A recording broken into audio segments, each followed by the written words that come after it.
Bonjour à tous, je suis très heureuse de vous retrouver pour ce nouvel épisode d'On passe à table. Cette semaine, nous sommes dans le 5e arrondissement de Marseille et on va rencontrer Oriane qui travaille chez Tilt et qui va nous présenter sa recette. Allez, on y va!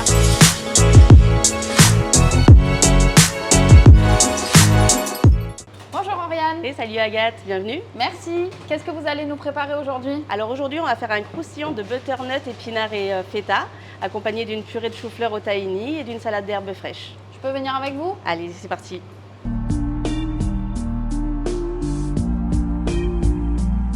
Alors, on va prendre une feuille de brique, auquel on va rajouter un petit peu d'huile d'olive, pour pouvoir y coller une deuxième feuille de brique. Ok. Pourquoi on en met deux? Pour apporter un petit peu plus de croustillant et pour éviter que les légumes ne ramollissent la pâte. Ok. Donc maintenant, je vais pouvoir rajouter ma butternut. Donc les ingrédients, on les met au centre? Oui. Ok. Et la ça sera plus butternut? facile pour le pliage après. D'accord. Et la butternut, du coup, elle a été préalablement cuite, donc épluchée, tranchée et rôtie au four avec juste un filet d'huile d'olive, du sel et du poivre. Ok. Pas trop de sel parce que la feta est déjà très salée. Ok.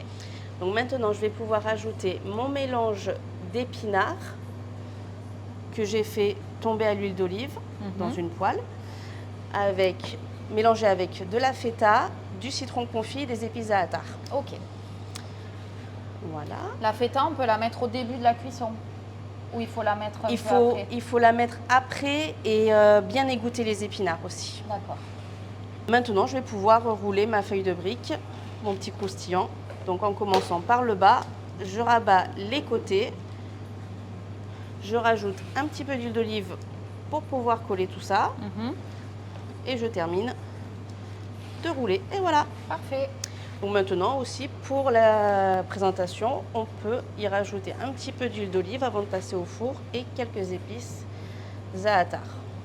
Voilà, maintenant que c'est prêt, on va pouvoir les enfourner donc à 180 degrés pendant à peu près 15 minutes. Ok. On fait préchauffer le four avant ou c'est pas la peine? C'est mieux. Après, c'est pas trop nécessaire. D'accord. Donc voilà, maintenant ça fait un quart d'heure que mes croustillants sont au four. On va pouvoir les sortir et les dresser. Donc en fait, quand ils sont bien dorés, c'est qu'ils sont bons. Exactement. Ok. Alors on va pouvoir dresser nos croustillants. Donc je vais commencer par une purée de chou-fleur au tahini. Alors comment on la prépare la purée?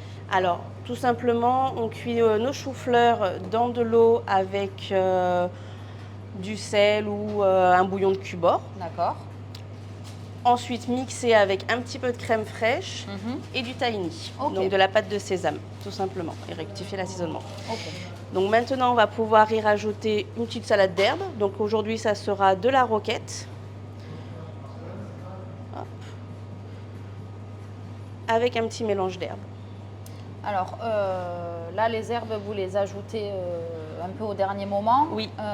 Les clients sont libres de choisir Exactement. en fonction de leur goût? Tout à fait. C'est l'avantage du plat du jour au comptoir. C'est en fonction de ce qu'on propose.